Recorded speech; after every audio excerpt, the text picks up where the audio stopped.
Mientras más tiempo permanece el paciente en la escena, mayor será el potencial de pérdida de sangre y de muerte. Los tiempos prolongados en la escena deben ocurrir solamente por circunstancias atenuantes, como extracciones prolongadas, peligros de la escena y otras situaciones inesperadas. Casi nada debe impedir el traslado del paciente traumatizado con hemorragias activas hacia la sala de operaciones. Saludamos a toda nuestra comunidad de Aprendamos de Atención Prehospitalaria. Hoy estaremos dando continuidad al tema de la evaluación y el manejo del paciente víctima de un trauma.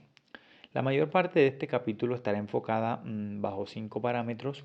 El primero de ellos tiene que ver con las habilidades de pensamiento crítico. El segundo tiene que ver con la realización de una correcta evaluación primaria. La tercera tiene que ver con interpretar los hallazgos clínicos que observamos en el paciente a la hora de que los evaluamos. El cuarto es establecer las prioridades luego de que ya tenemos un panorama de lo que le está ocurriendo a nuestro paciente. Y por último, realizar una correcta reanimación o una correcta intervención. Así que en base a esos 5 principios, pues vamos a estar hablando el día de hoy. Y lo primero que vamos a mencionar es la revisión primaria que hacemos cuando llegamos al sitio en donde se encuentra la víctima o nuestro paciente. Debemos establecer dos parámetros, dos escenarios. El primero de ellos es cuando atendemos a una víctima que tiene un trauma multisistémico. Defínase trauma multisistémico como esa condición en la que hay compromiso de varios sistemas. Y el otro panorama o el otro escenario es cuando atendemos a una persona que solamente tiene comprometido uno de sus sistemas. Vamos a empezar entonces a abordar aquel paciente que es víctima de un trauma multisistémico, tiene compromiso en la vía respiratoria, o sea, en el sistema respiratorio. Es un paciente que tal vez tenga un trauma en el tórax, el cual hay compromiso pulmonar, el cual tiene una asfixia evidente, tiene disnea, a la cual definimos como la dificultad para respirar o no respirar adecuadamente. Estos pacientes pueda que se presenten con signos físicos que podamos observar como la taquipnea, como la bradipnea o como pacientes que presentan respiraciones agónicas. Entonces ahí es evidente que hay un compromiso directo al sistema respiratorio. Pero como hemos mencionado que tiene trauma multisistémico, probablemente este cuadro clínico está asociado bien sea a una hemorragia externa, una hemorragia exsanguinante profusa, el cual no hemos controlado aún. Entonces vamos a tener compromiso en cualquier parte del sistema o el árbol vascular. Sumado a eso también puede presentarse un paciente con trastornos neurológicos o compromiso en el estado neurológico o en el sistema neuronal. Probablemente nos enfrentemos a un paciente que está inconsciente o que tiene alteraciones evidentes de su estado neurológico. ¿Y cómo lo podemos observar? Tal vez se encuentra desorientado en persona, tal vez se encuentra desorientado en el lugar en donde se encuentra, tal vez no se acuerda muy bien cómo se llama o no recuerda su nombre. O que si vamos un poco más allá con la evaluación neurológica producto de una evaluación de la escala de coma de Glasgow, pues vamos a tener alteraciones allí, la puntuación va a ser mucho menor y eso evidenciará de que el paciente tiene compromiso neurológico también.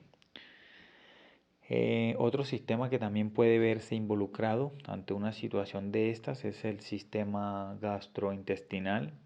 Probablemente vamos a encontrar pacientes que presentan mucho dolor en el abdomen y al que probablemente podemos sospecharle un trauma cerrado de abdomen, bien sea porque tiene, digamos, compromiso en algún órgano o no sé, algún vaso interno importante que puede verse comprometido. También podemos encontrar alteraciones en el sistema musculoesquelético podemos enfrentarnos a un paciente que además de que tiene todo lo que hemos mencionado anteriormente, también puede tener una fractura de cualquiera de sus extremidades. Y por último, también podemos encontrar algún tipo de compromiso en lo que es el sistema tegumentario. No sé, hablo de algún paciente que tenga tal vez quemaduras en gran porcentaje en su cuerpo y que obviamente esto pueda llegar a generar un desenlace fatal. Como también nos podemos enfrentar a un escenario en donde el paciente simplemente tiene una fractura de, no sé, de tobillos, una fractura totalmente aislada y ese es el único hallazgo positivo al examen físico al cual nos enfrentamos. Así que teniendo en cuenta estos dos escenarios, vamos a establecer prioridades y siempre vamos a pensar que a estos pacientes que tienen traumas multisistémicos se les debe definir su conducta lo antes posible. Y como mencionaba al principio, son pacientes a los que no se les debe tardar el traslado a una unidad receptora o a un centro hospitalario, ya que obviamente el grado de sus lesiones pues puede colocar en peligro potencial su vida. Obviamente los pacientes que se enfrentan a un trauma que solamente tiene compromiso en un solo sistema tendrán un mayor tiempo de ser evaluados, van a tener un poco más margen de tiempo para poder estabilizar sus lesiones y poder ser trasladados a una unidad receptora. Así que el énfasis eh, que con mayor frecuencia vamos a resaltar en lo que tiene que ver con la revisión primaria, tiene que ver con establecer las prioridades, definir la conducta del paciente y trasladarlo de inmediato. Este tipo de habilidades las debe tener bien afianzadas el proveedor de atención prehospitalaria o la persona que pertenece a la rama de la salud que atiende este tipo de eventualidades, ya que a raíz de ellas, pues los pacientes llegarán a feliz término siempre y cuando sean trasladados lo antes posible. Recuerden que todas estas enseñanzas tienen que ver con el paciente víctima de trauma, ¿ok? Ese es el contexto que estamos manejando. Yo quiero mencionar una nota súper importante, quiero resaltar algo que tiene que ver con las condiciones que con mayor frecuencia amenazan la vida de una persona. La primera de ellas es la falta de oxigenación tisular. Cuando hablo de tisular me refiero a tejido celular, hablo de pequeñas cantidades de tejido, pequeños grupos celulares, pero que si bien es cierto, a pesar de que sean pequeñas, pues pueden ir generando daños progresivos y al fin pueden generar un estado de shock bastante importante. Porque recuerden de que cuando empiezan a faltarle oxígeno a las células, obviamente se van enfermando más y más, hay mucho mayor compromiso y al final de la jornada pues los pacientes terminarán con un grado de shock eh, producto de esta mala o falsa oxigenación. Entonces, ya saben, la primera prioridad que se debe establecer o la primera condición que se debe establecer es que debemos garantizar en todo momento una buena oxigenación a través del sistema circulatorio. Recordemos que nuestro organismo funciona con un metabolismo al cual conocemos como el metabolismo aeróbico, que es un metabolismo rico en oxígeno. Y digo rico en oxígeno porque utiliza mayor cantidad de oxígeno para poder generar energía. Así que cuando no hay una correcta oxigenación, pues se va a ver comprometido el metabolismo aeróbico. Se va a activar otro tipo de metabolismo que ahorita no voy a profundizar mucho porque lo hablaré en el capítulo de fisiología de la vida y la muerte y shock. Así que no voy a profundizar mucho en esa parte, simplemente resaltar que las condiciones que con mayor frecuencia amenazan la vida de una persona en trauma son la mala oxigenación y el desarrollo de un shock.